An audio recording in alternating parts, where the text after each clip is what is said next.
All right, I feel like we should start. All right, I will pull up the slides. Great.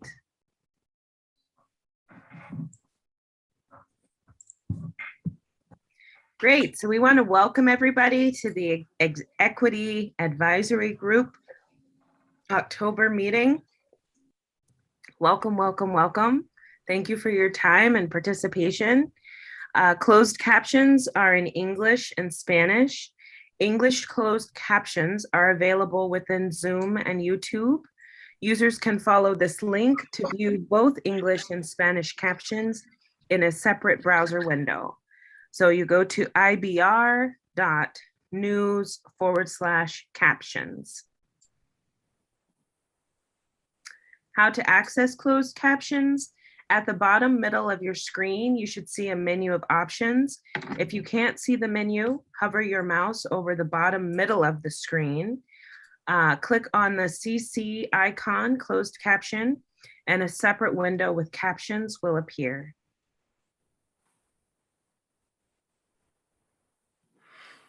Webinar participation tips. Thank you for joining us today. We encourage EAG members to turn on your video. We love your faces. Please say your name when you begin to speak.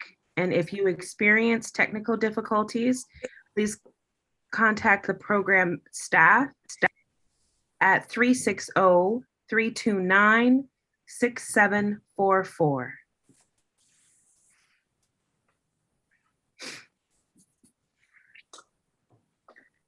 Public input instructions. There'll be an opportunity to provide brief public input later in the meeting today.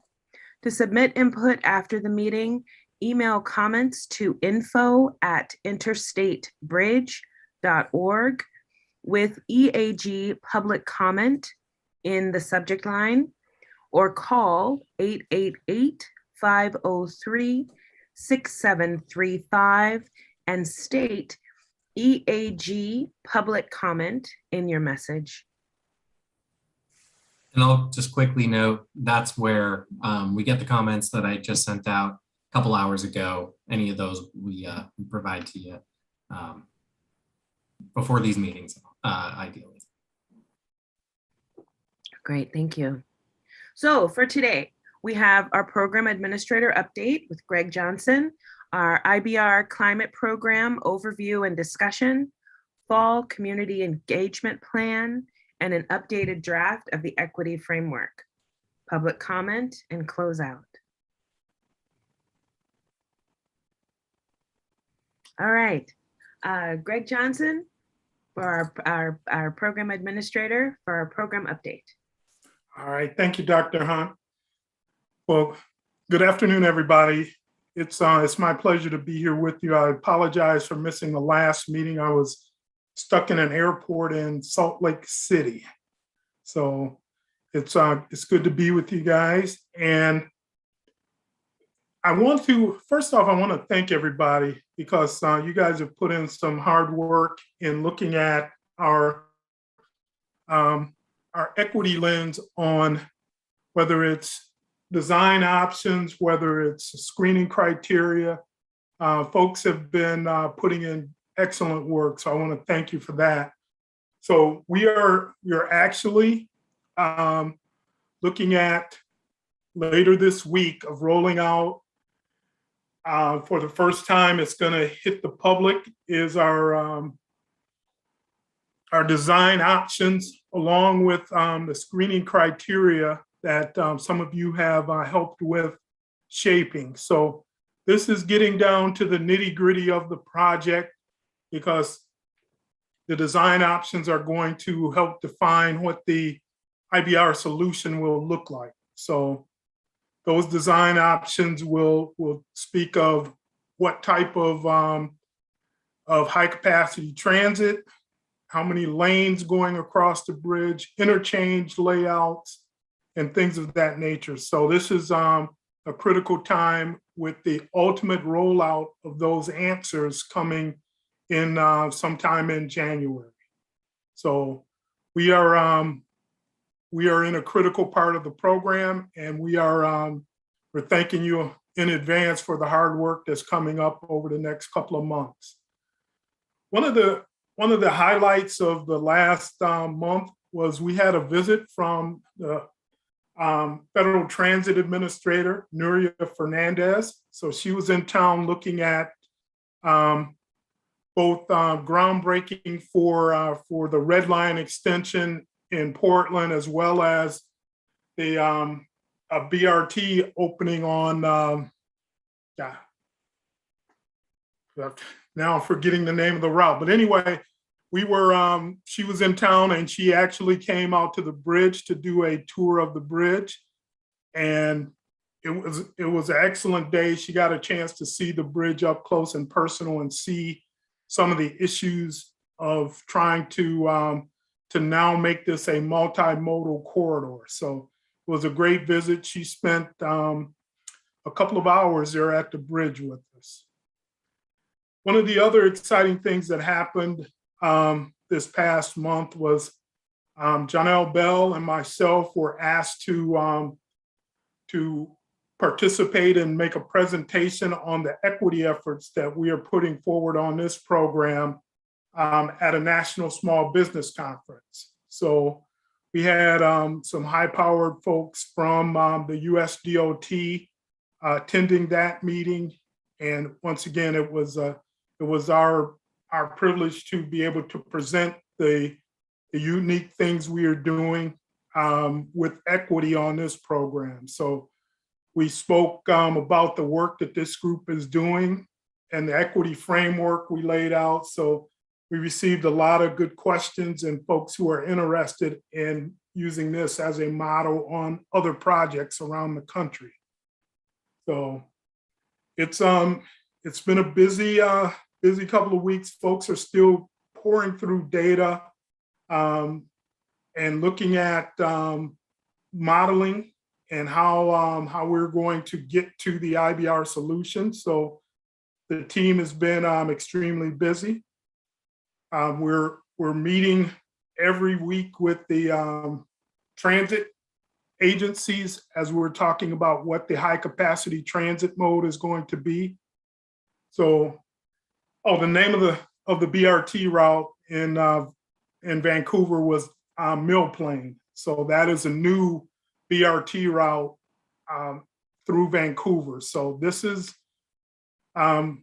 we're looking at how all of this fits together in a nice, well-fitting transit system, given that Vancouver now, or CTRAN now, has two very active bus rapid transit routes. And last but not least on our update is we have an executive steering group meeting later this week. And as I mentioned, we're going to be rolling out a number of design options that will be hitting the public for the first time. And this is going to be a tremendously busy time because folks are going to see it and they're going to react, some positively, some negatively, but these are just the universe of ideas that we have out there for the IBR solution. And the modeling and the screening will start putting priorities on certain things that the teams have deemed to be important. And then we will get down to a IBR solution that we will be looking for approval early next year. So it's been a busy couple months, and I would take any questions that that this group may have.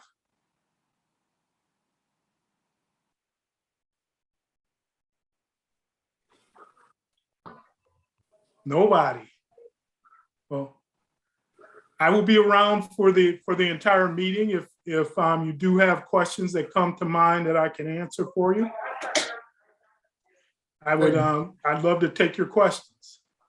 Real quick, while folks are thinking, would you mind kind of just refreshing us on the term IBR solution and what we're talking about there? So the IBR solution is the 4 pillars of what we are going to build. So the IBR solution answers 4 questions. It answers how many lanes will the new bridge carry and how many lanes will be in the corridor. We know there are 3 through lanes to the south, 3 to the north. So the bridge will have 3 through lanes.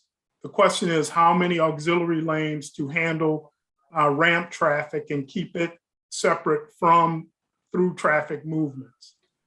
So the second question is what type of high capacity transit will be included in this program? So we are looking at 2 basic modes, either bus rapid transit or light rail. So we're looking at either one or the other or a combination of the 2, and at different ending points in Clark County in the city of Vancouver. So that's a key question. The third question is whether there will be a full interchange, a partial interchange, or no interchange directly off of I-5 onto Hayden Island. If there is partial or no interchange, that means that Hayden Island will have to be accessed from Marine Drive. So there's a lot of interest in this question, not only on the island, but also by the freight haulers who use this corridor or who access the Port of Portland. So this is a key critical question that has to be answered. And finally, the fourth question that makes up the IBR solution is whether we are going to replace or rehabilitate the North Portland Harbor Bridge. And that's the bridge that carries I-5 from the south end of Hayden Island to North Portland. The last program had that bridge being rehabilitated and retrofitted for seismic compatibility. So we are looking at that decision. It's a 15-year-old decision. 15 years have passed. The bridge is 15 years older.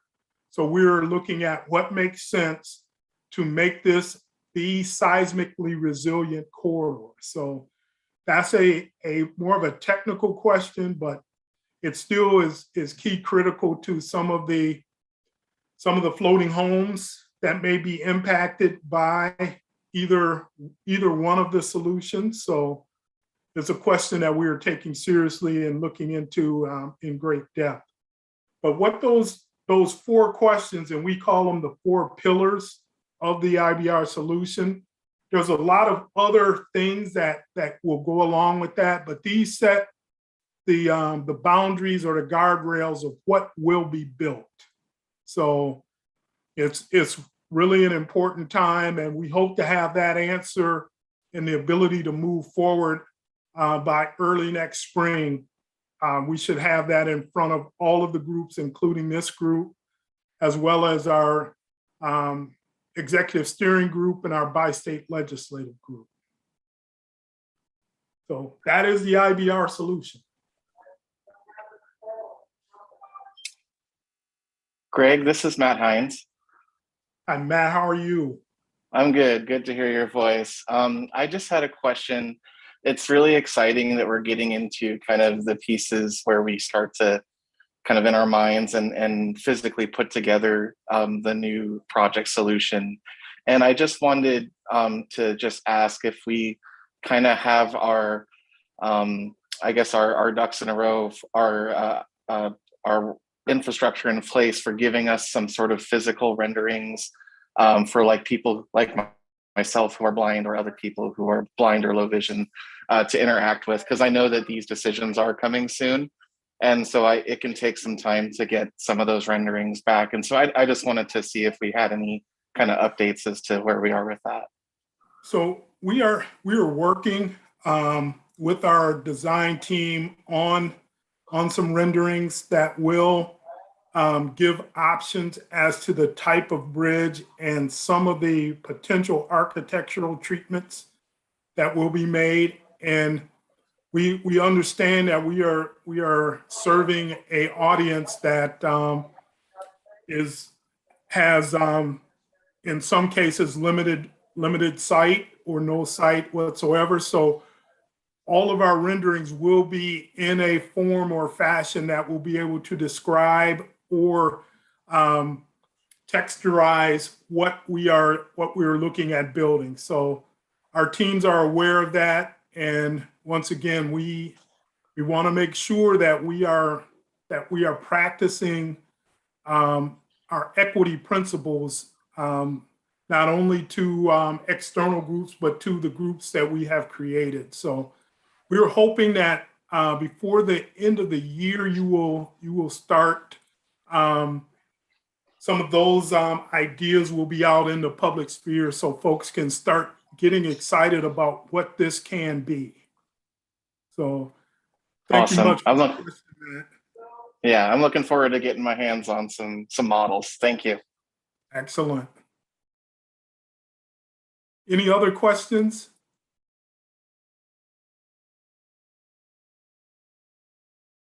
Well, once again, I will be here for the entire meeting. So if questions come to mind, please let me know. All right. Thank you, Dr. Hunt, and back to you.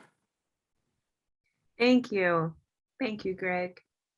All right, so we're going to now have some information and discussion with IBR Climate Program Principal Officer, Sarah Ogier. So very excited to welcome you to our group and to hear what you have to say. Well, thank you, Dr. Hunt, and thanks everyone. I'm Sarah Ogier. I'm the Principal Climate Officer, as you're just mentioning, for the program. And every time I get to join an advisory group like this, I just like to pause for a minute and say thank you. I know we are so much better for together with the input of all your individual perspectives. So thank you for contributing your time and bringing your perspectives to bear on this program. Makes it so much better. I really appreciate it. So I want to tell you a little bit about climate, and I thought I'd start, if you could go to the next slide, talk a little bit about why climate even matters, the nexus between climate and equity, and then I'll share our framework and give you some highlights about what we've been working on and how we apply the framework. We can move to the next slide. Some of us have spent many years looking at the impacts of a changing climate, but for others, it's maybe a newer reality to be thinking about it. But I think at this point, almost you can't really escape it. And I think most people have seen the headlines and reports that have been coming out. And it really is becoming a front and center topic at the local, state, and national levels. And consequently, IBR is no exception. A foundational component of this program, as you know, is a commitment to equity, but also climate. And we're looking at all kinds of climate considerations and climate smart actions. And we also know that climate's a priority for our partners and the communities we serve. We've done an extensive level of engagement, and the feedback continues to show widespread agreement that climate is a priority. We also wanted to recognize that climate action is a component of formal policy and practice for Washington and Oregon states and the partner agencies that we're working with in this region. So it just, in so many points of light, indicating that climate has to be considered. I flagged on this slide this UN report published this last year that brought to light for many some of the real impacts of climate change. And this list on the left just shows how many different systems are impacted by a changing climate, whether that's heat waves, water availability, food shortages, sea level rise. Many of these things we hear about all the time, and some are kind of second tier. You hadn't realized the consequences. So just wanted to flag that for you. And that's the context in which we're doing this work. So if we could move on to the next slide, please. And also a foundational component here is acknowledging that climate impacts are real and problematic, is to note that climate change will not affect everyone equally. We're experiencing this change differently, and there are disproportionate impacts depending on population and place. So not only are we committed in the program to climate and equity, but we want to look at that intersection as well. On the left, I've got a list of examples for how communities might have different experience of climate impacts. And on the right, we're seeing recognition and discussion of these disparities in media coverage, whether that's, disproportionate experience to heat, or even looking at in the lower right-hand program, if you're doing an energy efficiency program, how are you interacting with your communities to make sure that those benefits of energy efficiency are felt across communities. You could just see, climate migration constrain existing housing supply. That's an example. Different communities might have different levels of mobility and ability to relocate or evacuate. Different lands are affected differently by climate impacts. Sometimes climate vulnerable lands are the affordable lands. So we see a real differential in how people experience climate changes. We could move to the next slide. And so tonight I want to provide the Interstate Bridge Replacement Program climate framework. So given that climate matters and we're mindful of that there are equity implications around climate, I want to share how we're looking at this large replacement program and with a climate lens. So for some context, we're thinking about climate, there's generally kind of two main categories of climate consideration. And that's reducing climate impacts from our actions, and then climate adaptation or resilience in the face of a changing climate. So making sure our infrastructure we design is resilient in the face of climate change. And then climate needs to be considered across all phases of the program, not just during design, but also construction and the long-term O&M. So that's some context to how this framework is going to be applied, and all the while keeping equity in mind. So this graphic represents our key climate considerations. It's like a nutshell portrayal of the climate framework. That's a flower icon, and each petal represents kind of core components of our analysis. And so the upper left hand, or the reducing impacts, you see transportation options in the upper left, construction and the upper right petal. The lower right is also reducing climate impacts from operations. The lower left petal represents that component of adaptation or climate resilience that I mentioned. So we want to focus on all of these things. And then the stem shows us that we're not operating in a vacuum. We're connected to the equity program. And in some cases, we may also be looking at offsets. So that's flagged in the graphic as well. If we could just go back, one other thing I like to share as we think about how we're applying climate framework to the IBR is to think about what's the problem we're trying to solve, or what are some of the challenges for the current circumstance. So when we're in a design mindset, what should we be looking for? And so our current system has limited capacity for low and no emission travel modes, whether that's walking, rolling, or biking. Our current system has constrained transit options, and so we want to improve that. And we also have slow travel times and congestion and inefficient transportation happening at times. So those are the problems we're trying to solve with our design from a climate perspective. If we could now move to the next slide. Thank you. So now I'm going to walk through, these are those petals. If you remember that petal icon, the first one is transportation options. So being climate mindful in the transportation options we design. So we primarily want to be looking at reducing emissions. And so that could be through one of the biggest gains I see and our team is committed to is encouraging a mode split. So we could shift more travel towards lower GHG modes. Primarily that's transit and active transportation. That's that walking, rolling, and biking mode that we've been talking about. We can also look at improving transportation efficiency. Anytime you've got infrastructure, if you can improve the efficiency, you can have energy conservation in that too. And we're also looking at minimizing travel demand.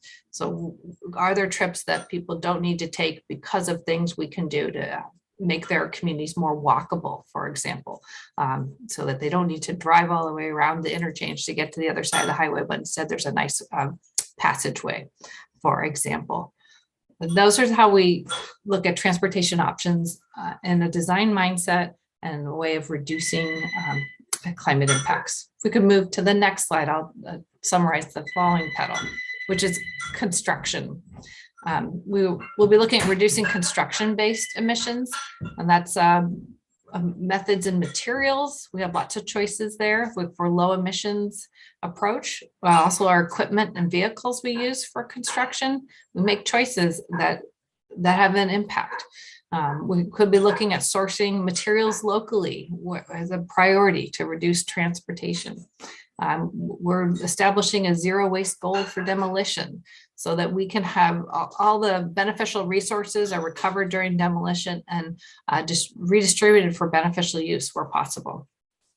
So those are highlights on that. There's other materials. I look forward to talking about that. Maybe some of you have some ideas on that too. If we could move to the next slide, please.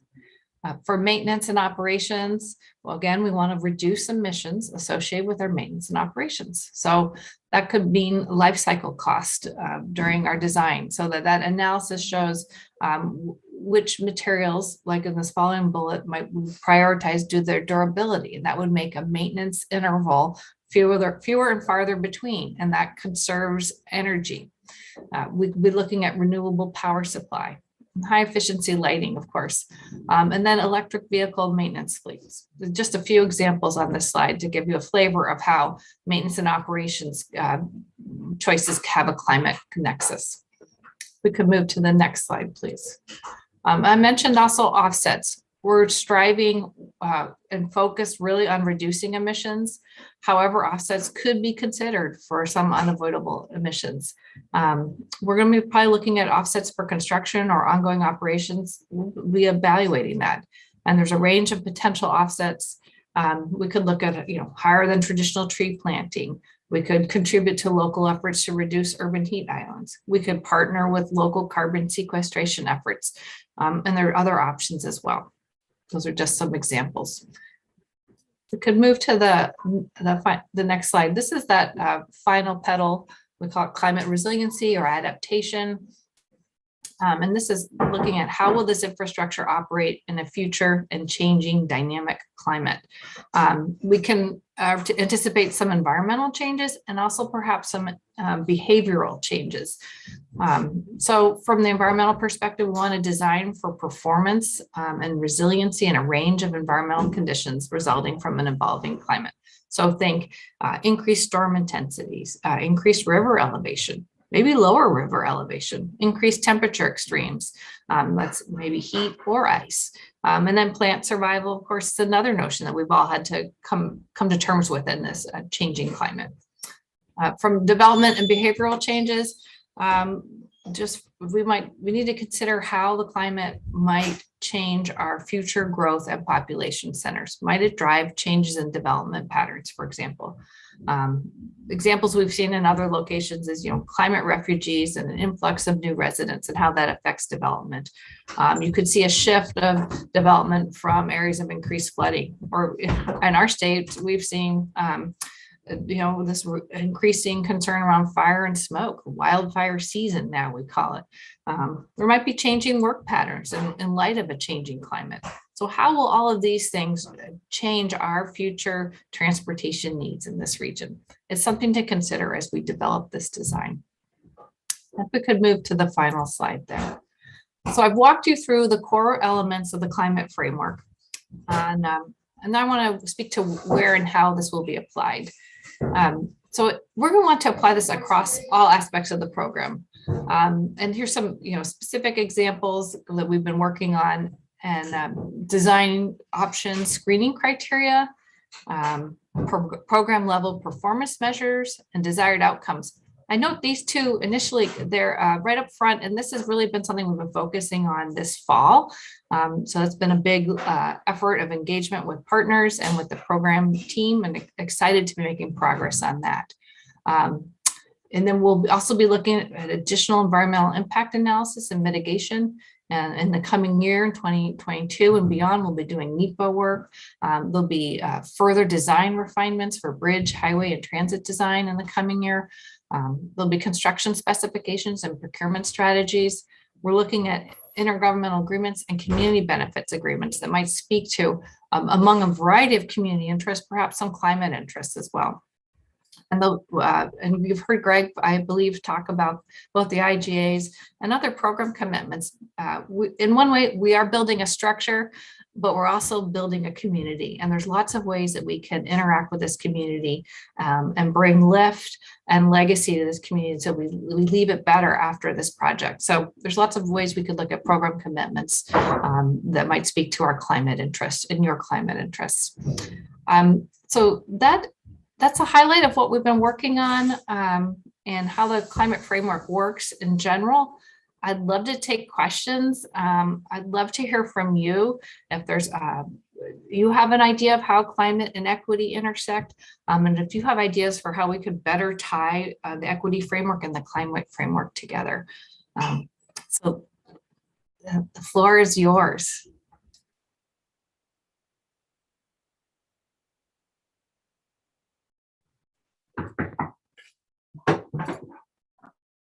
Well, Dr. Hunt, did I leave them stunned? Is this? They're a slow burn. Oh, yeah. And then Steve comes up. Dr. Akana, what you got? Thank you. I was waiting over there, but since the pressure was on, I might as well take it. I'm going to start. Hi, thank you for that amazing presentation. My name is Stephen Akana. I am a social program manager for the Port of Portland. My pronouns are he, him. Just two questions. As you were, or maybe three, as you were presenting, I was asking myself in the framework, where are the people that are impacted and excluded within this framework? How do you think? Secondly, the second question is, when you look at just whether it is the design, the analysis, what kind of benefits do you or have you thought about that can actually make that nexus? If you say workforce development, education opportunities, career pathways, how are they kind of infused within that framework? And then the second one, CBAs. I love CBAs, great, but enforcement is always a challenge. What is the enforcement mechanism that have you included in that kind of climate and then equity nexus? Because that's where also the nexus kind of is, because, for example, if I'm in a community group, then I say, how did you actually create the CBA or the community benefit agreement? Who was involved? What were those goals? And then the enforcement piece. How are you going to enforce whatever the agreement is? And would it be legally contractual, or is it just memorandum of understanding? Thank you. Those are great questions, Dr. Akana. So to your first one, and I'm going to let Greg help me with the CBA one, because I know he has some things to say on that too. Where are the people? Well, they're everywhere, and we're designing this for the people in our community, right? But what I hear from you is some great feedback about how can I adjust my presentation language to better show where the people are in that. But we've talked about how people can be impacted by climate change. And we're also looking at how the climate actions we choose could impact people. Like if, the standard example is if I was only thinking about climate, I might say, oh, electric vehicles are my #1 top priority. And I'm going to incentivize that at all costs, and without regard for considering who might have access to EVs. And so how can I want to make this transportation across the river affordable too. So I need to think about that as well as just my simple climate interest of reducing emissions. So every day in this program, we're back and forth looking at how people interact with this infrastructure and the multitude of interests that we and the DOTs and the other community agencies have around how this infrastructure will perform for the people in the community. And one attribute of that is I hear from a lot of people that climate really matters to them. So the good feedback. And if you have ideas for how to speak to that or how to make stronger connection to the human experience of climate, I'm all ears. And then for CBAs, raise great questions, and yeah, devil's in the details, and there's lots of ways that they can be run. So I know Greg is working hard on this topic, so I'm going to defer to Greg to respond to that and maybe offer a little more insight into how programs approaching that. Okay. Well, Steve, Thank you so much for the question. So we are actually looking at putting together a committee that will have some of the folks from the EAG on that committee to look at what a community benefits agreement will look like. So we've already reached out to a couple of folks to chair it. We're looking at Commissioner Hardesty as well as Mayor McInerney-Ogle to co-chair a potential community benefits agreement. We are doing our homework. We have a presentation coming from the Colorado DOT of what they did on I-70 as far as community benefits. It has 140 different attributes to it.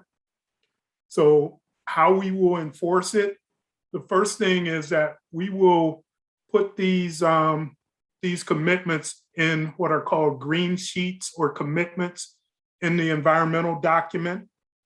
And therefore it will become a enforceable part of this program. And folks can look at that document and hold the DOTs, the federal agencies, and anybody who is helping to fund and helping to run this program can hold them to account. We're also looking at intergovernmental agreements for part of this, where we will have agreements with some of the different partner agencies on some of the things that come out of this. And community benefit agreements have a committee that sits on this during the entire time that will all the way through construction to ensure that all of the agreed to benefits are occurring. Some of them will come in the form of contractor specifications. Some will come in the form of investments that are made. For instance, if there's additional property left over from some of the necessary purchases, community benefits can also dictate how that property is disposed of and used. So there will be an intricate web of things that will help enforce any community benefits agreements that are agreed to through this program. Can I also add one more piece on the people part, if I might? Dr. Hunt? Yes. I think if we deploy progressive, climate-friendly practices on this bridge and really push the envelope there, we're not only building great infrastructure, but we're also helping train a workforce and create opportunity for exposure to new materials and new methods and best practices for safe, healthy communities. So I think there's an engagement opportunity for many fronts, and even the community dialogue around this as well. Yeah, thank you. Then to me, two questions: climate resilience for who and how and exactly to what. That I think that can help flesh who we're talking about. We can disaggregate the who, the how, and the what. Lily, Karen, Shona, John. Thank you, Dr. Hunt. So I thank you, Sarah, for your presentation, and thank you, Dr. Akana, for your question. I guess I heard your answer, Sarah, but I guess I want to zero in on a part of Dr. Akana's question that I didn't hear an answer to, which was in the where are the people, who is contributing to the conversation around which people are being considered, and if it's just folks that look like you and me, Sarah, we're in trouble. We need to hear a little bit more about how other communities are being brought into the conversation. Yeah, and I really appreciate Janelle and Jake and this committee's work and identifying communities, and that mapping and always bringing that forward into our design discussions. So I think, Janelle, Jake, we could look at ways to bring forward examples of how we're integrating community and population information into our design work, and to the extent that relates to climate too. And I think in the next section of this meeting, when Fabiola goes over our community engagement plan, that's certainly something that seems like a good opportunity to that we could probably use some guidance or ideas on how we might do that. And also if, in terms of process equity, we've done some community engagement events specific to climate, want to work with this committee, but perhaps there are, I'm coming to you with a question too, like which communities, where do you feel are having climate concerns? If there's any additional wisdom that we don't have captured already, Jake's done some fantastic analytics, but maybe there's more to capture, and you guys could advise us. If you're, I think you each are representative of a variety of different communities, and maybe you have some insight into how your communities or ones you've heard of are experiencing climate in challenging ways, or have ideas. Karen? Hi, this is Karen Kameroff. Well, a couple things. I was wondering, because I don't recall if this had been discussed or not, but is the job doing, whether it's the rehabilitation or the building, going to be contracted out by a lowest bid, or how is that going to be determined? Like, how do we make sure that we're offering those opportunities for equity in the workforce?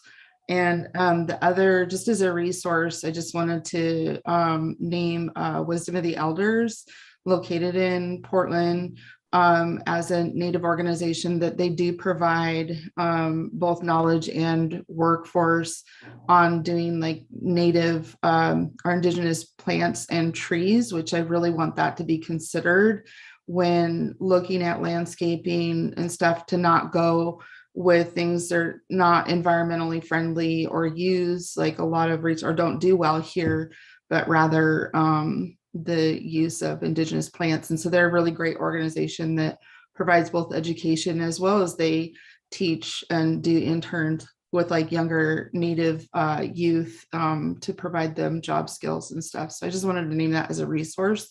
But so yeah, those are the two things that I was kind of wondering about. That's an exciting resource you mentioned, Karen. I'm excited to learn more about that. And then in terms of contracting, I could talk as I understand it, but I think I defer to Greg if you want to speak to, where we are with speaking to contracting. So we understand that that design bid build or low bid type contracting is a general way that DOTs get business done. But we are looking to change that equation. We know that some of this will be low bid. You can't just have your budget totally blown out of the water. But there are some effective ways, some alternate contracting methods that have proved effective and have proved over the long run to be equal to cost, because you don't have this always challenge and claims and things of that nature. So we are looking at different methods of contracting, and not all of it will be based on low bid. So some of it will be some quality based. If we find folks who bring something special to the table that fits in nicely with either our climate or our equity frameworks, then we will find ways to bring those people to the table and make them a part of building this corridor. Karen, real quick, I wanted to clarify. Did you say it was Wisdom of the Elders was the organization? Okay. Yes, Cool. that's correct.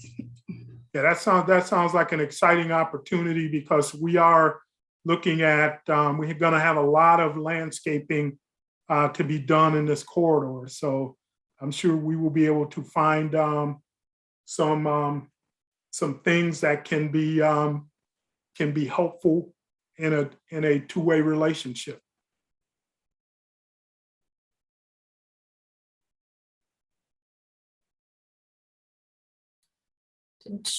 Did Shona have a question? Did we? No. I did not.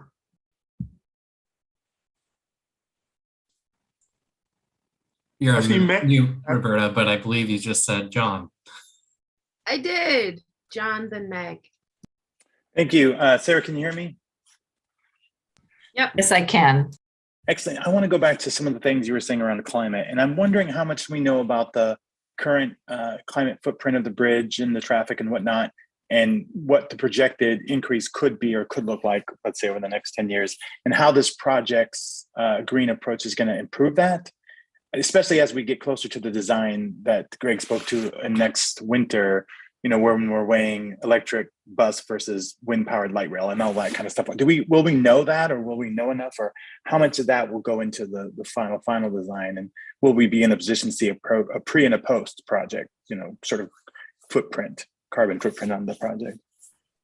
I think we're going to see a lot of metrics of ways of looking at this.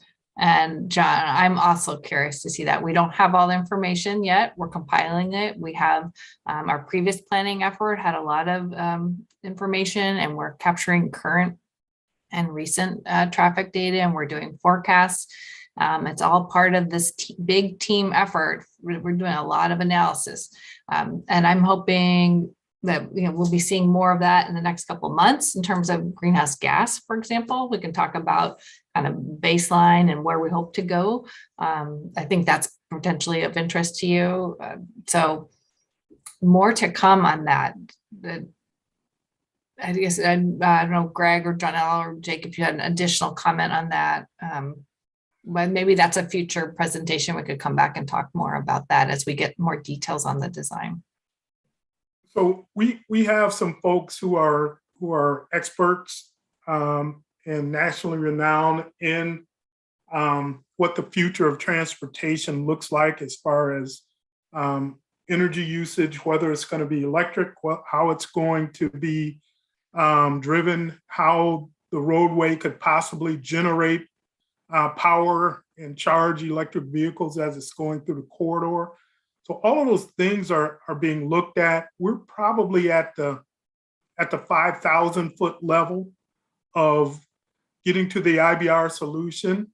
But as we get to that solution, that's when we will start driving down and putting more meat on the bones and saying, okay, here are some of the ideas and the details which are going to be necessary to get this project over the finish line.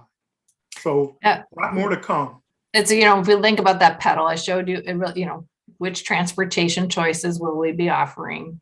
What, materials will we, in construction methods we'll be looking at? That's all to come, right? As Greg's saying.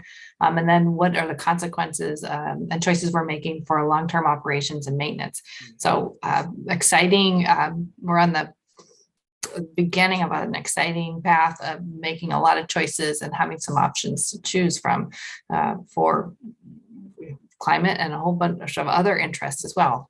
Climate, we're not doing climate in a vacuum. There's a lot of other community values we need to be weighing as well.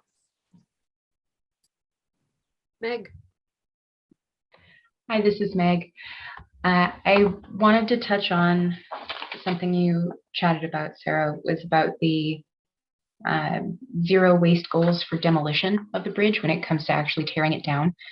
Do we have any kind of measuring system in place already to track the zero waste initiative there? Or is that something that we'll have to kind of create as we go? What are the mechanisms to which that will be measured when it's happening? We don't have those in place now. Again, this is all something that's going to be developed. We'll have a demolition plan. And yes, there's common practices for how you measure that and report it. Greg, do you want to add on to that about where we go with the demolition planning? Well, I was just going to say that in the big picture, Sarah has been talking to several different entities that score out how green and how effective a program or a project like this is. And so having a zero waste goal will be tied into that scoring that we will be scoring ourselves on, but having this national type organization look at what we're doing and make sure that we are following the best practices around the country. We know that concrete is very recyclable. So the concrete bridge deck, the concrete piers, all of those things are going to be tremendously recyclable. The steel that comprises the existing bridge, I've heard some unique ideas of even using segments of the existing bridge to connect back neighborhoods. So there's a lot of ideas out there. The worst case, which would still be better than this going to a landfill, is that the steel will be recycled. So there's a lot of good ideas, and we're looking to be as smart with it as possible. So any ideas, and I know you have a background in that. So any ideas that you can bring to the table, we are more than happy to listen to. Absolutely. Yeah, and I like to, say this at all the meetings, I'm here and taking comment from you now, but always welcome additional contacts. If you want to reach out to me or have a specific ideas, we can provide my contact info for email or phone call.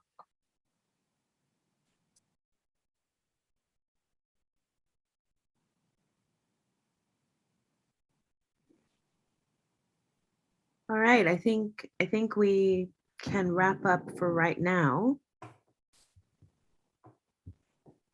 Any other lingering questions at this moment? When you think of your climate, or excuse me, of your equity framework, do you see components we can transfer or work across with climate? How, I think Jake and I were thinking, how do you see these two frameworks interacting? Meg. Sorry, this is Meg again. Just to kind of piggyback off of the concept of doing the zero waste thing, and to tie in with the equity framework that we have, making sure that we're thinking about going beyond the bar, right? Going above what is necessary and doing so much more than just what is needed by the two state governments that we have. We could even go far beyond and go to international standards when it comes to getting these zero waste kind of concepts out there. So go, just showing up in a bigger way than just meeting the bar. I love that. Thinking, how can we create lift and, a better circumstance overall, not just check a box. Yeah. Thank you, Meg. Matt. Yeah, I was just going to say that I think one of the key points that you brought up during your discussion is really important about applying the equity framework to climate issues, which is that first point on one of your slides that's addressing disproportionate impacts to populations and places. Because I think the communities of concern that are cited out in the equity framework, we should really be thinking about how the climate impacts of this project are impacting each of those, how they might affect each of those groups differently.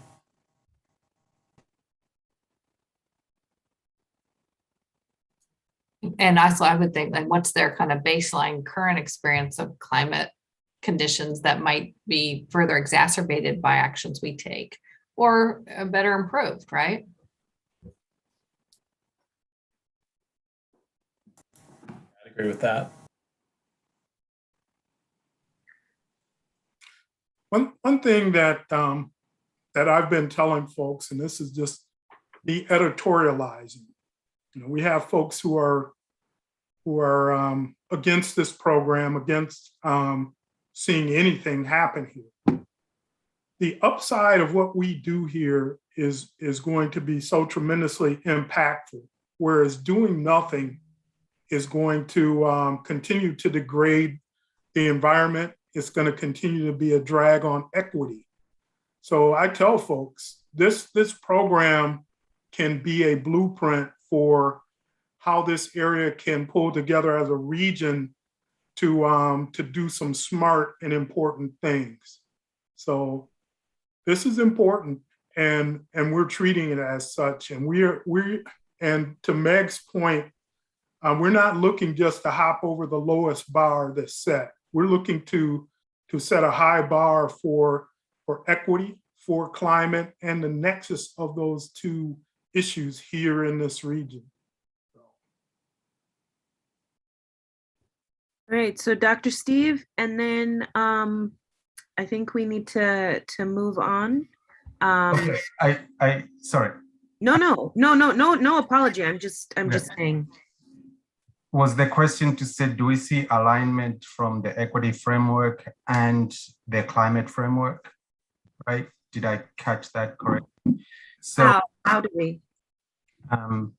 I think if we go to the equity framework document and we look at our objectives, I can see those objectives as stated in the climate kind of framework given. So if we just take each objective piece by piece, and if we kind of unpack the climate objectives, whether it is community benefits, job creation, education opportunities, those objectives clearly transfer in the equity framework as you presented, Sarah. So I think if we can tie as well to say, hey, would there be educational learning opportunities, whether it is for somebody who's a journey person all the way to graduation, on a construction piece, it's right there, right? That's an objective that we want to see, and you can actually make connection for on-the-job training for folks. And so I think we can see how things tie to some of the objectives that are in the equity framework that we've included. My addition. Thank you. Shona?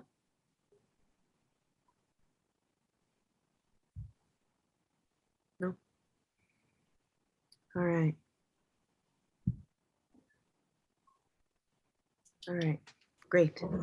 Well, thank you, and keep the comments coming. I look forward to continued discussion with this advisory group from an equity perspective. I love what you were just talking about, is overtly showing those connections between the equity objectives and the climate opportunity. So Jake and I can work some more on that, I suspect. And Dr. Hunt, just to note that we'll be inviting Sarah again to come before the EAG as she further progresses with the framework. And so this will be an ongoing discussion. Great, thank you. Thank you. Yeah, I did think, just listening to the conversation, that one thing that might be helpful is actually putting the two frameworks next to each other and just looking at them in that way, and seeing the ways that they speak to each other and the different language that they use. One, of course, being that with an equity framework, we are we're clear about disproportionality, and in a climate framework, we can get lost in the like, well, we're all going to be affected, and we are all going to be affected, but we must put a laser focus on the most vulnerable. Yeah. So really exciting, super exciting, actually. Thank you. It's lovely having you. Thank you. Honored to be here. All right. So we're going to shift gears to Fabiola. Fabiola Casas is going to share with us the about what's happening with the fall community engagement. Awesome. Thank you so much, Dr. Hunt. And so happy to be here with you all today or this evening. That conversation was really engaging, and I appreciate all of the work that we are building on together and the different perspectives that are being brought in. So I am moving into a role to lead some of the community engagement efforts with our program, and I'm really excited to be sharing with you all how what our team is planning and will be rolling out in the next few weeks, really, and through the end of November. All right. So looking back a little bit first, we hosted 9 Elevating Equity listening sessions through the month of August and a little bit into September. We have an accountability dashboard where you can see on our website where you can see numbers that are connected to those listening sessions that we had. We also awarded, I'm really excited about this one, we awarded grants to 11 community-based organizations who work closely with communities of concern. And the program there, we're calling it the Small Scale Low Barrier Grant Program. And so as the title implies, they're grants of around $5,000. There's some that are a little bit less. And we have multiple tiers, and they're for a relatively short amount of time. Right now, the community-based organizations that we're working with, we're hoping that all of the tasks and the deliverables that are laid out in the program will be met by the end of November. And so we'll be sharing out how that goes. Some of the folks in this room are involved with that program, which is really awesome. And our hope is really, the low barrier part is really to be able to engage with community-based organizations in a way that is respectful of the time and capacity that's available. We know that folks are doing a lot of work, and we want to ensure that our collaboration is being mindful of that, and also that it's going to be mutually beneficial.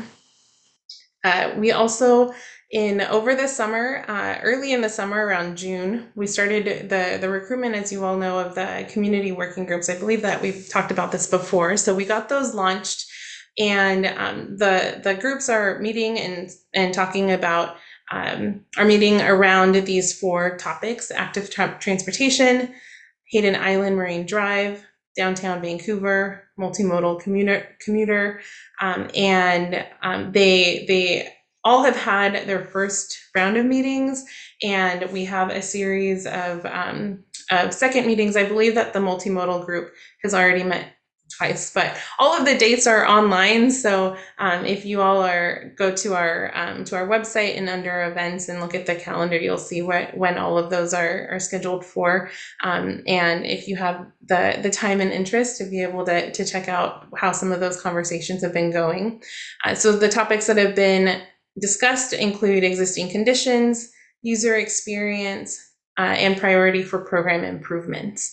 So we're really grateful for all of the folks that have come together around these topics and continue to stay engaged in a really, relatively deep way. We really value the time and effort that folks are giving to provide meaningful and critical feedback for our program team to consider. So all of that was a lot of work in the last couple of months, and I'm excited to, as we compile all of the information, again, it's on the accountability dashboard, but we'll also be creating a report, a comprehensive report of all of our engagement since the spring effort, which will include this and also our fall engagement, and that'll be coming out in December. So I'm excited to share that out with folks once it is available. So moving into our fall community engagement efforts, we've got 4 key our 4 main purposes for our fall engagement efforts this time around are the following: continue raising awareness about the program and inform the community of the program's timeline, milestones, and how we intend to reach an IBR solution. As Greg explained, there's a lot that goes into it. So we want to give folks time to know that it's happening and to be able to access information that they need to be able to inform what that IBR solution will look like. Secondly, we want to inform community members of design options that are being considered. As has been said before, those design options will be shared to our ESG on Thursday, and then after that, we will be sharing it more widely to the community. And just wanting it, there's so much technical information or it can be kind of technically, there's a lot of technical information in how we understand design options. So we're doing a lot of work to make sure that the way that we're presenting them to the larger community is accessible as much as possible, that it's as transparent as possible, and that there are multiple ways for folks to give us feedback on the information that's being presented. So we'll be soliciting that feedback that builds on prior engagement. This is referring to the big spring engagement that happened. And we want that feedback to be relevant to the technical and decision-making process. So again, there's a lot of pieces, and it, as you all know, it's a really complex process. So we're putting a lot of work into making sure that it feels connected and relevant to the technical and decision-making process. And lastly, we want to build trust and a two-way dialogue with community members and stakeholders, especially with communities of concern. We acknowledge, I know that there's been so many conversations here as we've built out what equity means to this group and to the program, and acknowledging the harm that has happened historically and continues to be perpetuated in many ways. We want to make sure that that we approach our work humbly, and that we are responsive to concerns and questions, so that we can slowly start to build trust. And I appreciated what Greg said earlier about setting that blueprint and that precedent for how work can actually be done differently locally. Yeah. And again, to be able to share our learnings with other transportation projects around the country. So that is the next. Okay, there we go. So we're going to get a little bit more into exactly what will be a part of this fall engagement effort. The first piece here is the online open house. We have a website that will be added to our existing website, so it'll be specific to information that is relevant to previous planning efforts, the process that goes into developing preliminary design options, and the timeline and process for identifying an IBR design solution. The website will be live late this month, so recognizing that we are basically late in October, this will be in the next week or so. A high level, this website will also include a high level narrative description of preliminary design options being considered for additional analysis in the environmental process. So I've seen bits and pieces of what the website looks like, and we're really trying to have it be interactive, accessible, and that it doesn't scare folks away when they come in, but rather intrigue them, and that folks want to click and learn about these different pieces. Relevant to where we are, as you know, we're talking about releasing these design options and having folks look at it and react to it. We will be putting together an input survey, which will launch early in November. So the idea is that folks will have an opportunity to get the information around where we are, and then be able to share an informed perspective by submitting the survey. So the survey will include descriptions and graphics of preliminary design options. Questions will seek information about preference or priorities associated with specific design attributes and/or user experience. And the intent of community input is not to seek a ranked priority of options. And finally, community input will be considered alongside modeling data and screening results. So all of that to say that the information that we're seeking will be one data point, and that's going to be part of this bigger picture of data that we're compiling as a program make as informed and grounded decisions as possible. And again, I really want to highlight that we've put a lot of work into ensuring that the survey will be accessible and inclusive as much as possible. And we're just weighing a lot of different elements of to help us achieve the outcomes and to achieve the goals that we have for this fall engagement. But a lot of thought is being put into how to do that well. Let's see. All right, so other ways this fall that we will be encouraging folks to get involved and get informed is by attending community briefings. We have 4 dates that we are in the process of solidifying all of those details. We want to make sure that the briefings are informative and also interactive as much as possible with live polls and opportunity for questions and answers. So we will be sharing those dates with you all as soon as possible.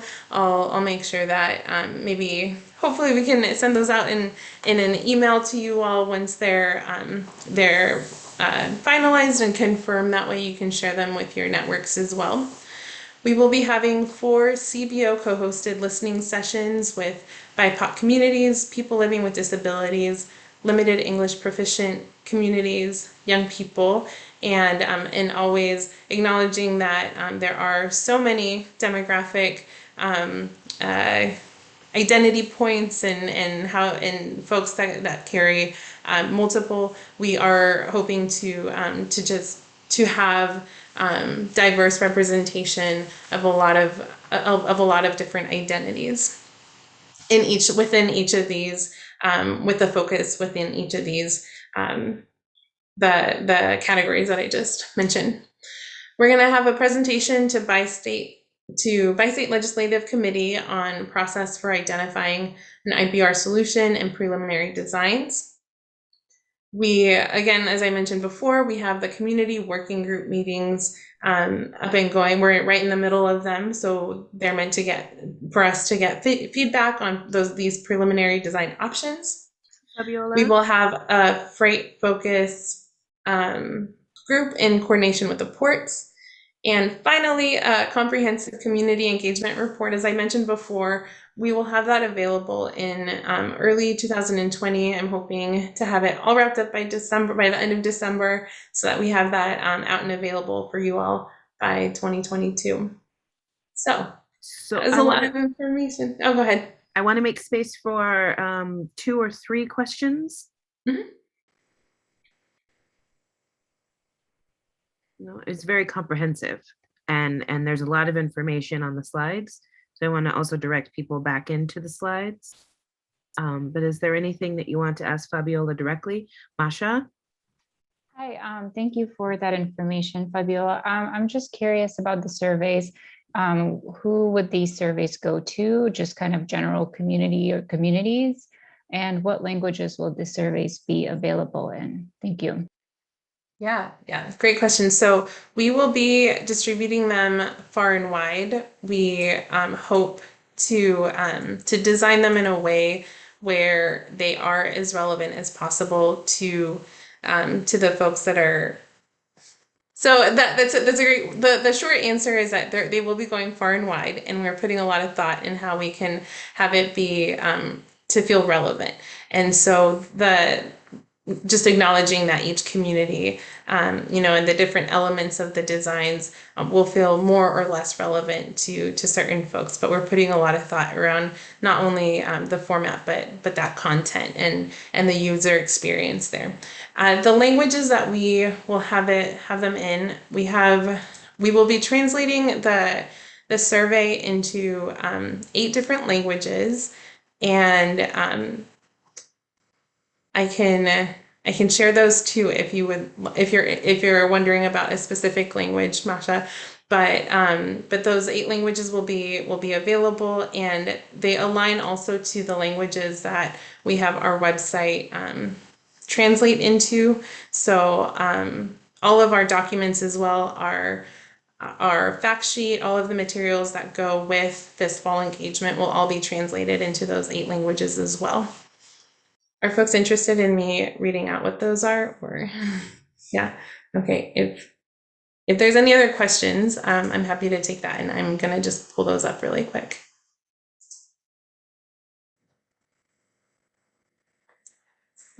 Meg, do you want to just shoot yours as well? Yes, it relates also to the surveys. Are they going to be entirely virtual? Will some be given in person? Are they mailers? How are they getting out to the people who need them? So it will be primarily virtual, and acknowledging that there are folks who will need it to be printed. We will have that option, and we will make sure to have those printed and available. We'll be thinking through our strategy of how to distribute that, just to make sure that they are getting to folks that, in the ways that, yeah, so we're still thinking through the specifics of that, but we will make sure that they are printable. And we will be, we have a robust add a notification plan that's going to be driving folks to these engagement efforts. So we are planning on mailing out postcards that have a QR code and also includes the website. The postcard isn't translated only because we have, it's a direct mailer, so we can't, but it will include a phrase to ensure that people know that the survey and the information that we're presenting is available in multiple languages. So just making sure that that's on the postcard itself. We'll have flyers, and we'll have other, we have several different ways that we'll be driving people to the survey, and you all are going to be a part of that as well, I hope. So once we have all of that available, we'll make sure that you get that information and spread it around your networks. So the languages that we'll be translating the survey and other materials into are Spanish, Russian, Ukrainian, Somali, Chinese, both traditional and simplified, Chuukese, Romanian, and Vietnamese. Thank you. Thank you, Fabiola. Meg. I'm so sorry, I have another ad. For the survey itself, if it could be possible to make sure that at least some of it is printed or can be given verbally to then be responded to, like in a phone call or something of that nature, for people who are of low sight or no sight, or older folks who can't use virtual platforms, that could be hugely useful to those populations. Yeah, I love those suggestions. I know that in the springtime, that was something that happened as well. So since there are folks around that help with that too, I know that we have a process in place, and we'll be considering that along the way. Thank you so much, Meg. Thank you. Thank you, Fabiola, very much. And please, if you have further input for Fabiola, please send it to Jake, and Jake will get it to Fabiola. All right, I want to pivot to Chris Lepe to talk about the equity framework. Sounds good. Can you hear me okay? Maybe up your volume just a bit. Okay, let's see. I'm not sure how to do that. Let me. Is this better? Better. Better. Okay, good. All right. So, hey, everybody. Glad to be with you again today. I'm going to be giving a real quick summary about the changes to the equity framework since our last EAG meeting. And then we're going to follow that up with a conversation about what additional changes you'd like to see and what kind of accountability mechanisms we might establish. So, we tried our best to try to incorporate the input from our last EAG meeting and also the subcommittee meeting that we recently had. I want to thank our subcommittee members who provided us with some really valuable input, which included Dr. Stephen Akana, Shane Valle of PBOT, Nikotris Perkins, and Lily Copenhagen. So thank you for all your wonderful input. We hope we did you guys justice in the revisions, but I'm sure there's and definitely want to hear from you guys. Sure there's more that we can do to make this project, this product better.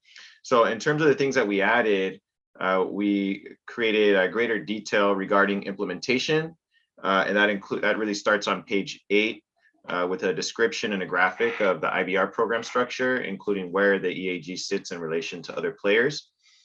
On page 3, we also had some language on existing disparities and historical harm, such as the construction of I-5 and what that did to communities on the corridor.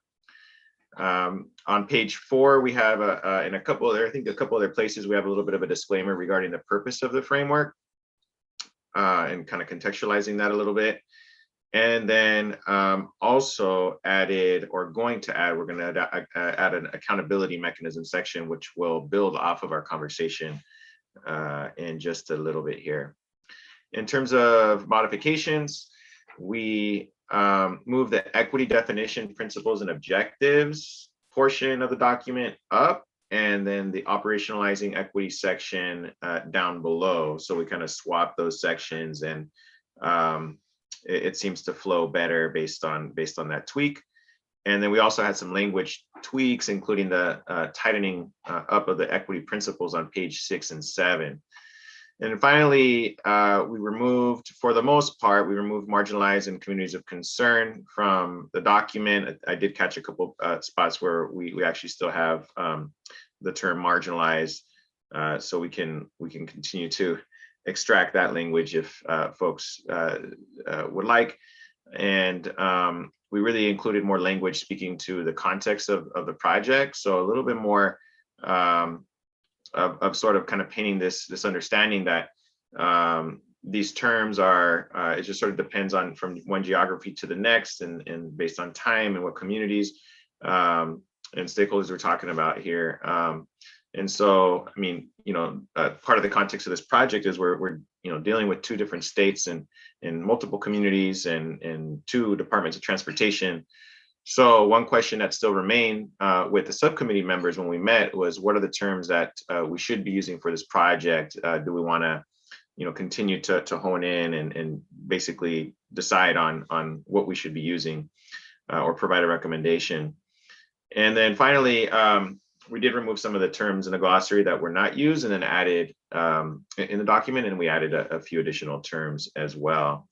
So with that, Jake and Jonelle, anything that you'd like to call out or clarify before we open it up for questions and discussion? And also to the subcommittee members, is there anything that you wanted to note based on the conversation that we had last week? I'll just reiterate, thank you to the subcommittee members for your help with this. And we hope that, as we'll discuss, that a lot of this was directly what we heard at the last EAG meeting, were some suggested changes. So, but we want you to be very frank and continue to give us your suggestions and point out areas that need clarification or more detail. So definitely. Yeah, and the only thing I'll add, I'll just thank all of our subcommittees yet again for additional work. I think we are on the right track here. Of course, we're eager to move forward and to have you offer feedback to hopefully get your approval of this, such that we can start to implement it as we make critical decisions with respect to design options, community benefits, other kind of elements. And so we are in a position of doing something pretty monumental for a mega project. And thanks to all of you for sticking with us as we kind of work through what often might feel as being overly technical, but these are the foundational components that will result in a much more equitable program. So thank you.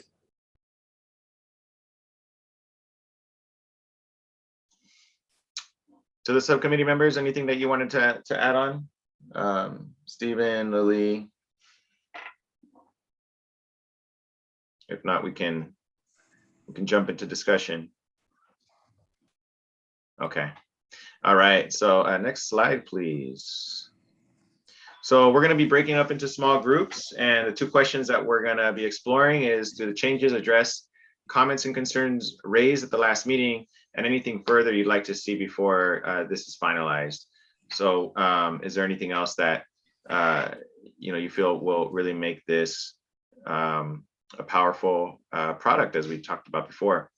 And then the second question is, in terms of accountability mechanisms, what ideas do you have to help demonstrate how and when the framework is used, and anything else that you feel will be essential to incorporate or to get on the same page about in terms of how this product, how this framework is going to be used moving forward. So, with that, unless there's any clarifying questions, I think it is time to break out into discussion groups. Dr. Hunt, what would you like for time on the groups? I was actually asking Chris. Chris, how what's the time that you would like? We have till 6:20. I mean 7:20 for this portion.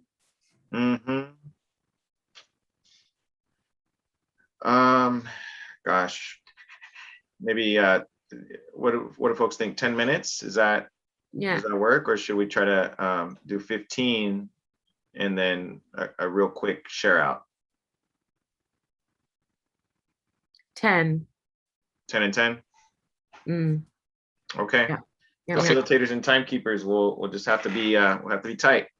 And for everybody else, let's try to keep our comments concise if at all possible.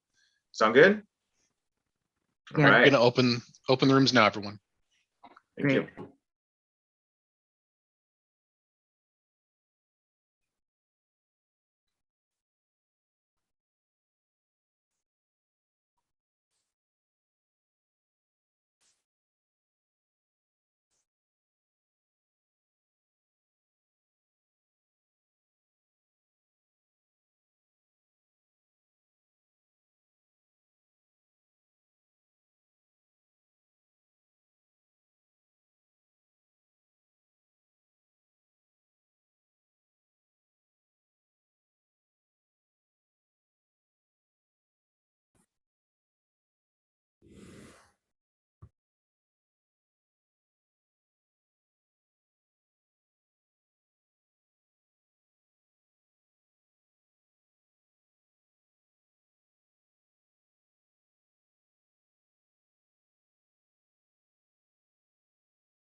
Welcome, everyone. Next will be our public comment. After a brief breakout and recap of the small groups, about 3.5 minutes left in that small group discussion for our equity advisory group. If you'd like to make a public comment, please dial by phone 253-215-8782. The meeting ID is 986-0940-5983, and the passcode is 701376. You'll be in a waiting room on your phone. You can dial *9 to raise your hand, and we will call on you by the last 4 digits of your phone number, and it's *6 to unmute yourself. Please provide your name and affiliation, and you'll have about 2 minutes to speak. The other way to provide public comment is to submit public comment after the meeting.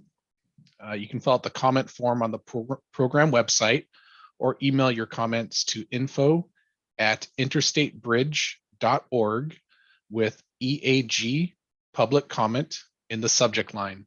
Alternatively, you can call 888-503-6735 and state EAG Public Comment in your message. Written comments need to explicitly say EAG Public Comment in the subject line or in the body of the message for them to be identified and distributed to EAG members.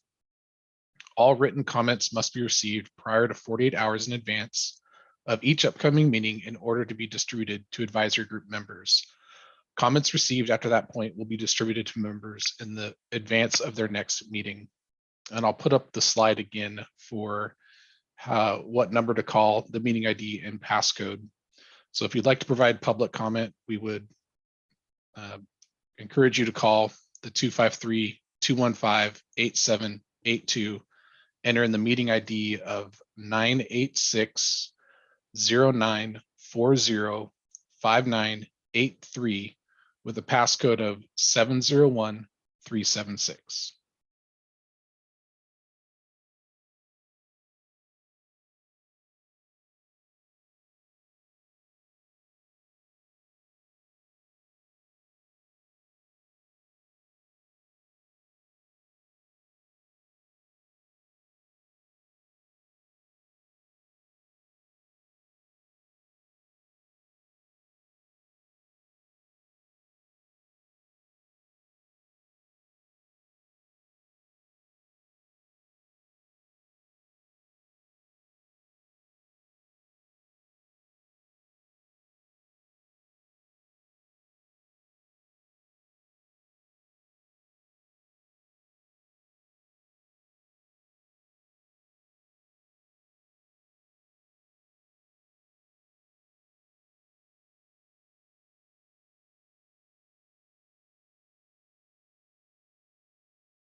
Recording. There's not enough time. So I'm just going to come back to my group, and I know it's not enough time. So I'm going to come back to my group. Shauna, you were speaking. Do you want to speak again? I tell you, I've been putting you on the spot the whole time. No, it's okay. No, I was speaking, and that time for real, and the clock counter cut me off. So yeah. So I was just saying that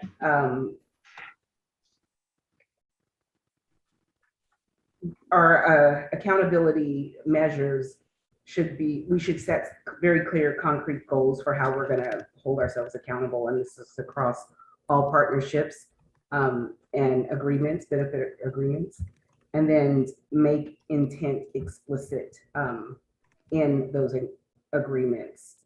We talk about equity so vaguely. I think, you know, with those agreements, we should be very explicit of how we're going to be using the framework. And so that was my last statement before I was cut off. So it in some ways like should be written in when we use it, right? Like what are the benchmarks or decision points? So should we build off of that, Roberta? Should we maybe, we don't have to talk about one or the other in order, right? Should we maybe talk a little bit about, especially because I'm guessing some of our groups probably got cut off a little bit in terms of the accountability conversation, but maybe we can share out for each group what folks had to say on accountability. And then if anybody else has anything to chime in on that you didn't get a chance to say, in a small group discussion, and we can offer up that space. Does that sound okay? Yeah. Okay. So Roberta, do you want to report back, or who's your reporter for your group?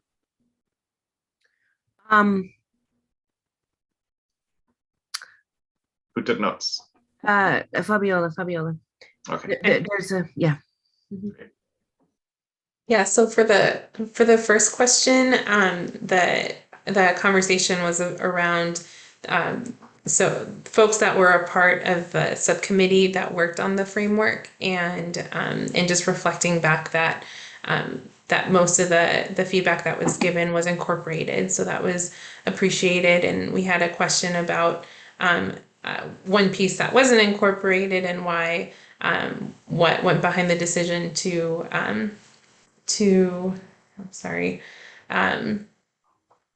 not have accountability mechanisms be incorporated until after the document is finalized. And so there was a conversation about the community benefits agreement and how that in the process too of how we'll be building up to the accountability mechanisms and how that interplays with the community benefits agreement.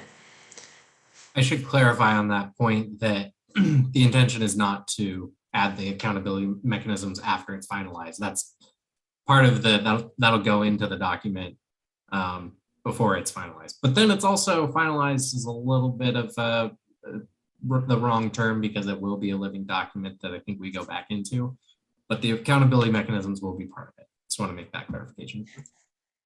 Sounds good, thank you. And then there was also another question about how what groups were included in the definition of communities of concern and how those were identified. And so the suggestion was made that for the group to consider revisiting that definition. So that was the last part of that conversation. And we just had a little bit of time to get into the second question around accountability mechanisms and trying to tease out the difference between what the accountability mechanisms are meant to achieve versus how the framework is used. So there was some conversation there in that in distinguishing between those. And ultimately, what I got was that that they should be that both should be done regularly and frequently in the form of reports and dashboards, and then the framework being embedded into all of our processes is what I heard. And also the difference between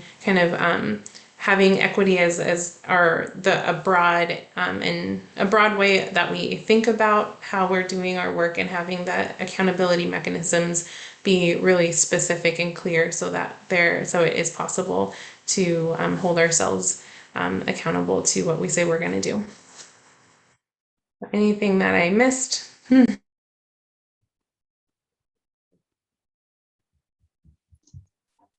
And also anything that your group, for folks that were in your group, if there's anything else that you wanted to vocalize, feel free to share.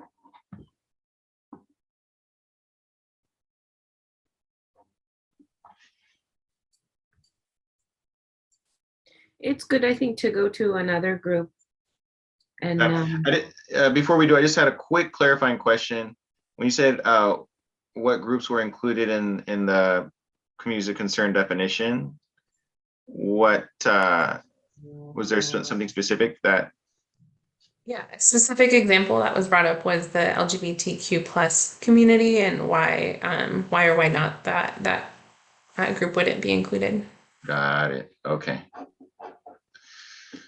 That's good to flag. Okay. So any suggestions in terms of perhaps where we, if maybe I suppose was there a suggestion in terms of how to get at that, how to move forward with that question? The only suggestion that I heard was to potentially revisit the definition as a group. Got it.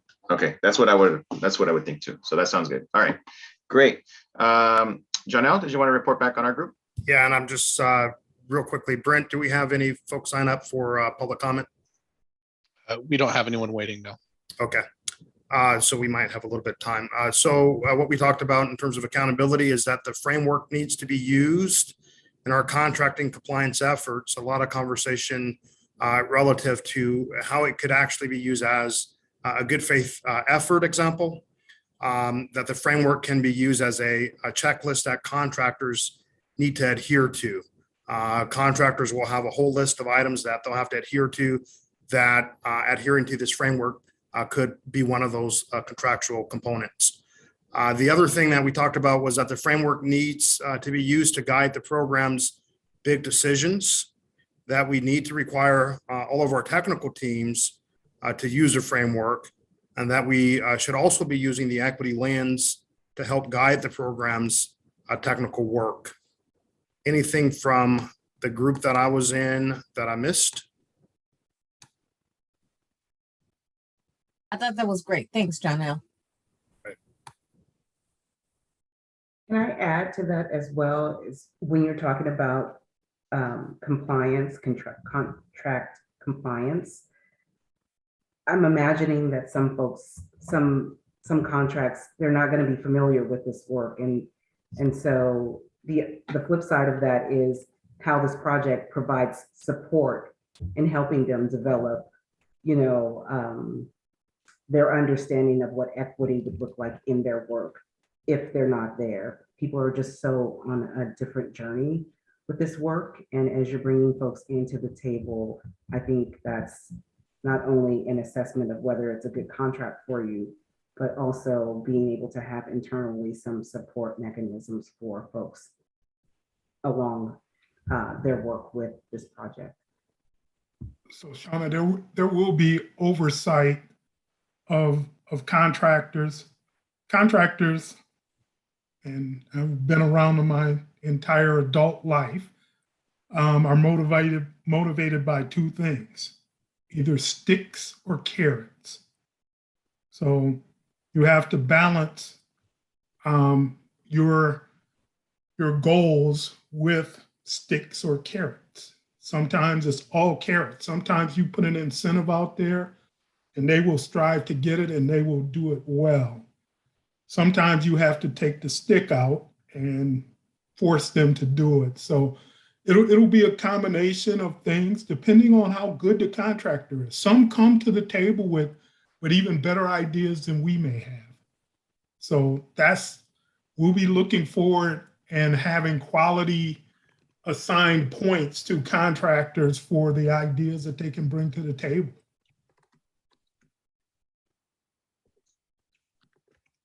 That's great. The other thing I just call out from our group is that there was a desire to have more kind of grounding and just basically speak to kind of for us to speak more to that kind of historic harm piece at the beginning of the document, including the historic harm to native populations and some of the inequities to those populations. So just kind of wanted to acknowledge that it's a little bit light.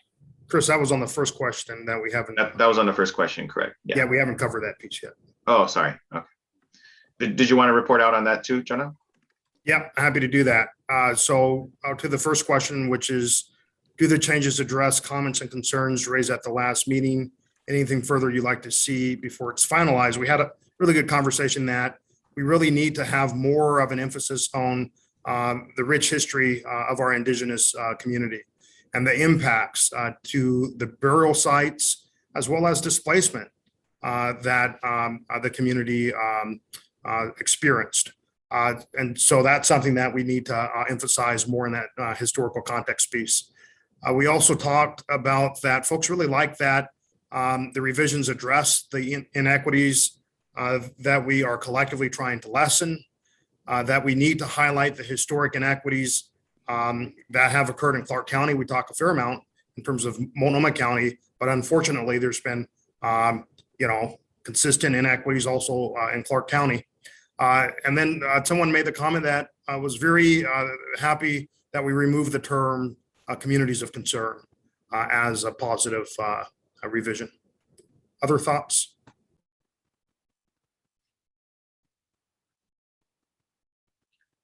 Lily had their hand up. Sorry, this was a, thank you, Dr. Hunt. This is Lily. My hand was raised to bring up a point that I think connects CBA's accountability and some of the things that you've identified will be talked about with procurement and contract awards. And I'm not sure when to bring this up, so feel free to tell me to like hold on to this and bring it up again later. But a thing that I have been really interested in seeing, and it connects Greg's carrots and sticks, I think. So hopefully, let me see if I can pull this off. So I've worked with a lot of programs where, there were equity related goals for contracts and contractors and workforce, but I have never seen any repercussions from either doing an awesome job at meeting your equity related goals on the Selwood Bridge. Like if you were a contractor who did amazing work and you outstripped all of your equity goals there, can we talk about bringing accountability to this program through recognizing that, and then maybe even forward, right? So like, if you do a good job, or if you don't do a good job at meeting the equity related goals that have yet to be determined, there is some accountability moving forward. Because the data exists for how people have done in the past on all of this. And I'd really like to see some continuity here, because I think we're missing a really important opportunity. Sorry if this is out of place. No, it's a great conversation. One of the things that when you are using federal funds, you have to be very careful. There was a large sweeping lawsuit back in the 1990s in federal aid contracting that related to giving incentives or creating disincentives for not meeting goals. And the federal government is very particular around how you shape those incentives and disincentives. So you can use them, but you have to use them very careful, or you will find yourself the object of a lawsuit. But we'll find some smart ways and look at best practices around the country and see how best we can get that done. Okay, Meg. This is Meg. On those same lines, I don't know if this has ever been discussed either in this group, but will we be giving potential contractors a heads up to what equity goals we have set? Will they have lead time to be able to say, well, we don't currently meet those goals, but give us a year before things actually get going and we can meet those goals? Do we know if that language can be in place in our documents anywhere? So we'll be talking to contractor associations well before the first contracts hit the street, so they will know all of these issues. And I'm hoping that some of the contractors are listening in to these sessions to understand the seriousness of which we are taking these measures. So, but yeah, there will be a very in-depth conversation with the contracting community so they understand what this is and what it is not. I'm feeling to wrap us up. I think we had one additional group that we haven't heard from yet. Am I right about that? I think we got to go to public comment so that we're in compliance with state law. So perhaps we can receive those comments in writing. And if folks have additional comments, feel free to send those along. Sorry that we were on such short time, but if we can go ahead, Brent, and generate those slides so we can make sure we're checking all of our boxes here and being good stewards of public processes. So to make a verbal comment, make a live comment via phone, dial 253-215-8782. The meeting ID is 986-0940-5983. The passcode is 701376. You'll want to dial *9 to raise your hand. I'll call on participants to provide comments. You'll want to dial *6 to unmute yourself. Please provide your name and affiliation. Commenters will be given 2 minutes to speak. Next slide, please. To submit comments after the meeting, fill out the comment form on the program website or email your comments to info@interstatebridge.org with EAG Public Comment in the subject line. You may also call 1-888-503-6735 and state EAG Public Comment in your message. Written comments need to explicitly say EAG Public Comment in the subject line or in the body of the message for them to be identified and distributed to EAG members. All written comments must be received prior to 48 hours in advance of each upcoming meeting in order to be distributed to advisory group members. Comments received after that point will be distributed to members in advance of their next meeting. So with that, Brent, I'll stop to see if we have any public comment. We don't, John L. Okay, Dr. Hunt, I'll turn it back over to you. All right, so we are headed to close. If we can just get 3 takeaways into the we'll just popcorn 3 takeaways from today. And Brent, if you will post our meeting evaluation poll. We will be reaching out to each member to schedule one-on-one check-ins as well. So three takeaways from today. Dr. Hunt, I'll take one. Awesome. So the linking of the ideals to putting them into practice is the strong voice that I heard today, whether it's linking climate and equity, whether it's the accountability of each of those, how they get put into place, how they get accomplished is going to be a key for this group. Great. 2 more.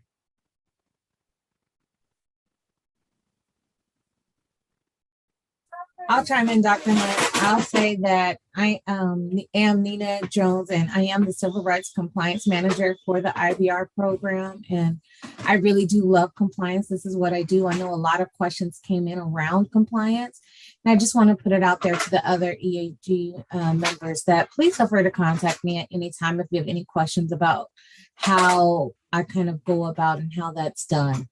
I'm happy to always take one-on-ones.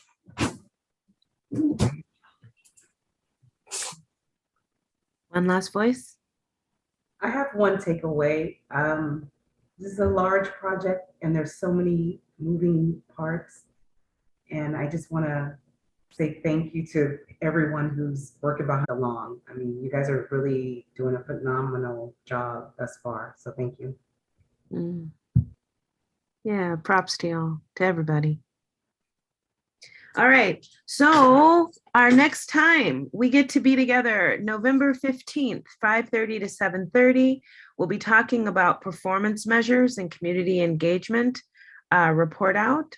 And please mark your calendar for December 20th, 5:30 to 7:30. All right. Thank you, dear friends. Have a good evening. Stay safe and well. Thank you, everyone. Have a great evening. Thanks, everybody. Thanks, everyone. Hi, everyone. Night. Bye.